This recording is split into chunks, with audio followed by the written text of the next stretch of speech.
अस्सलाम वालेकुम ख़वातीन और हज़रात, मैं तैयब एजाज़ हूँ। प्रॉपर्टी में और फ़ाइल इकॉनमी में हमेशा ओवरसीज़ पाकिस्तानीज़ को ही क्यों चूना लगाया जाता है? आज बड़ा ब्लंट होकर बहुत सारी बातें करने वाला हूँ। हमेशा ओवरसीज़ पाकिस्तानीज़ को क्यों चूना लगाया जाता है? उन्हीं की मजबूरियों का फ़ायदा क्यों उठाया जाता है? ऐसा क्यों होता है? और हमेशा उन्हीं को मिसगाइड क्यों किया जाता है? और प्रॉपर्टी में जब भी लॉस होता है तो ओवरसीज़ पाकिस्तानीज़ का ही लॉस होता है, लोकल पाकिस्तानी का कोई ख़ास लॉस नज़र नहीं आता, क्योंकि वो यहाँ पे ही होता है। लोकल पाकिस्तानी, उसको पता होता है ऑन ग्राउंड सिचुएशन क्या है। और वो ऑन ग्राउंड सिचुएशन में बआसानी जो है अपनी जो भी इन्वेस्टमेंट्स है उसको इन्वेस्ट करना भी जानता होता है और निकालना भी जानता होता है। प्रॉब्लम उनके पास साथ होती है, जो ओवरसीज़ होते हैं उनको पता नहीं होता क्या चल रहा है, और वो बेसिकली रिलाई करते हैं डिफरेंट फैक्टर्स पे। सबसे पहले तो बताता चलूँ ओवरसीज़ पाकिस्तानीज़ को कि आपको सबसे ज़्यादा चूना लगाने वाले आपके अपने रिश्तेदार होते हैं, जिन पर आप बिलीव करते हैं ना। नॉट एवरीवन, मसला है, सब की बात नहीं कर रहा, चंद एक की या मेजॉरिटी की। नॉट एवरीवन, मैंने ऐसे ऐसे भी देखे हैं ओवरसीज़ पाकिस्तानीज़ जिन्होंने अपने किसी कज़न को अपॉइंट किया कि वो उनके बिहाफ़ पे आएँ, डील करें। और बड़े अच्छे मेरे दोस्त हैं, उनका नाम शायद लेना इस वक़्त मुनासिब है कि नहीं, वो मीडिया से मुंसलिक है, एक मीडिया के इदारे से भी मुंसलिक है, शायद मेरा व्लॉग देखें, अक्सर देखते हैं। और जो मेरा ओवरसीज़ पाकिस्तानी क्लाइंट है, मेरा रोज़ स्टेटस भी देखता है, आई होप सो वो ये व्लॉग भी देखेंगे। तो उन्होंने अपने कज़न को भेजा, वो डेफ़िनेटली खुद ओवरसीज़ में थे, स्विट्ज़रलैंड में थे। आप यहाँ तक भी समझ आ गए होगी किन की मैं बात कर रहा हूँ, जो सुन रहे हैं, कि उन्होंने अपने एक कज़न को भेजा मेरे पास कि वो ओवरसीज़ से उन्होंने एक बाइंग करनी थी। वो मेरे पास आए, उनके कज़न आए, और उनके कज़न ज़्यादा कंसर्न थे उनसे कि जी फ़ाइल ठीक हो, कोई मसला ना हो, रेट्स ठीक हों। और ये बड़ा अच्छी बात थी। मतलब ये कि ये कह देना कि ओवरसीज़ पाकिस्तानी जो सारे अपने रिश्तेदारों पर बिलीव करते हैं या उन पे ट्रस्ट करते हैं, सारे ही चूना लगा जाते हैं, ऐसा नहीं होता। मेरे पास एक केस स्टडी मौजूद है। बात होता है ना कि आपका रिश्ता कैसा है, आपका ताल्लुक कैसा है। उन्होंने अपने कज़न को अपॉइंट किया और वो आए मेरे पास, और बहुत ज़्यादा कंसर्न थे इन चीज़ों में। उन्होंने बड़ी चीज़ें आउट ऑफ द वे जाके की, और मुझे बड़ा अच्छा लगा। उन्होंने मुझसे कोई कमीशन नहीं मांगी कि जी मेरे कज़न को आपने लेके दिए, जी मुझे commission they. Nothing was that. ये भी एक रियलिटी है। लेकिन बहुत सारे ओवरसीज़ पाकिस्तानीज़ ऐसे हैं जिनको चूना लगाया उनके अपने रिश्तेदारों ने। ऐसे भी बहुत सारे मेरे पास केसेज़ आए हैं। एक ऐसा केस आया जिसमें एक ओवरसीज़ पाकिस्तानी थे, उन्होंने अपनी फ़ाइल जो है बुक कराई हुई थी कैपिटल स्मार्ट सिटी में। एक फ़ाइल थी बेचारों की, उन्होंने अपनी किस्तें भी दे रहे 3 सालों से, अपने किसी जानने वाले किसी रिश्तेदार को भी भेज रहे थे। रिश्तेदार साहब कर क्या रहे थे कि वो एक फ़ाइल की बजाय उन्होंने 6 फ़ाइलें बुक की हुई थी। वो जो पैसे भेज रहे थे ना, वो 6 फ़ाइलें, 4 फ़ाइलें बुक की हुई थी। जो किस्तें भेज रहे थे वो फ़ाइलें बुक करवा रहे थे, प्लस अपना डेफ़िनेटली उनको मिलता होगा कमीशन, वो फ़ाइलें बुक करा रहे थे। सेकंडली बीच में ये हुआ कि किस्तें जमा ही नहीं कराई। अचानक एक दिन नोटिफिकेशन आया, जी तमाम तर ओल्ड फाइल्स कैंसिल हो गई हैं। उनको मैसेज चला गया ओवरसीज़ पाकिस्तानी जो तो बैठे थे, उनका ये मेरी फ़ाइल कैंसिल कैसे होगी, मैं तो किस्तें जमा करा रहा हूँ। पता चला जी रिश्तेदार साहब जो है वो किस्तें जमा ही नहीं कराई, उल्टा फ़ाइलें बुक कराई हुई हैं।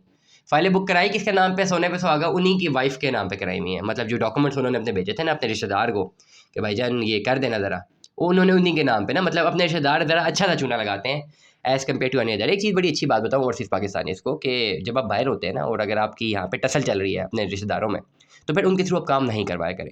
आपका ताल्लुक बड़ा मैटर करता है, आपका ताल्लुक कैसा है। अगर आपका ताल्लुक अच्छा नहीं है तो फिर आप उनके थ्रू काम ना करवाएँ।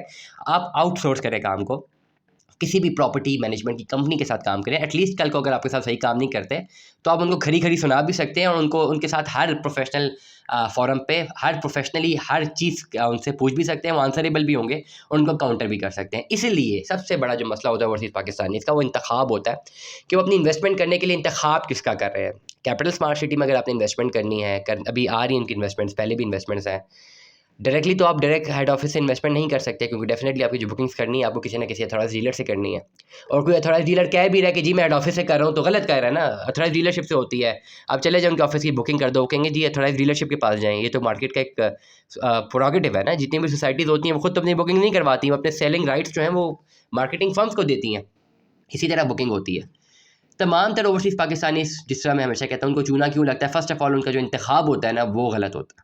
आपको अपना प्रोफ़ेशनल इंतख़ाब करना चाहिए, क्योंकि आप अपनी इन्वेस्टमेंट प्रोफ़ेशनली करना चाह रहे हैं। अब प्रोफ़ेशनल इंतख़ाब में भी जिस कंपनी के साथ आप जो है अपनी इन्वेस्टमेंट कर रहे हैं, उसका पोर्टफोलियो भी पता करना बहुत ज़्यादा ज़रूरी है, उसको स्टडी करना भी बहुत ज़्यादा ज़रूरी है। करंटली एक बड़ी टिप बताना चलूँ कि ओवरसीज़ पाकिस्तानी अगर अपनी इन्वेस्टमेंट करना चाहते हैं, उन्होंने बचना कैसे है, how how they can save themselves from the fraud. और डेफिनेटली वहाँ पे बैठे हुए उनके पास सिर्फ एक ही ऑप्शन है कि वो ऑनलाइन इकोनॉमी में देखेंगे कौन सी फ़र्म ज़्यादा बेहतर है और कौन सी फ़र्म नहीं है। आजकल हर फ़र्म जो है, जो मार्केटिंग फ़र्म है, उसकी ऑनलाइन प्रेजेंस है।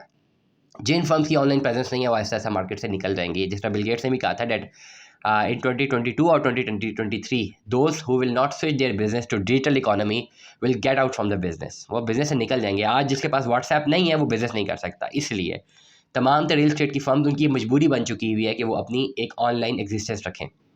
ऑनलाइन एग्जिस्टेंस को स्टडी करने के लिए आपके पास बड़ा अच्छा मौका है कि आप किसी भी रियलिटर पे आपने इन्वेस्टमेंट करनी है तो आपने कहाँ से करनी है। नंबर 1, फेसबुक से नहीं करनी।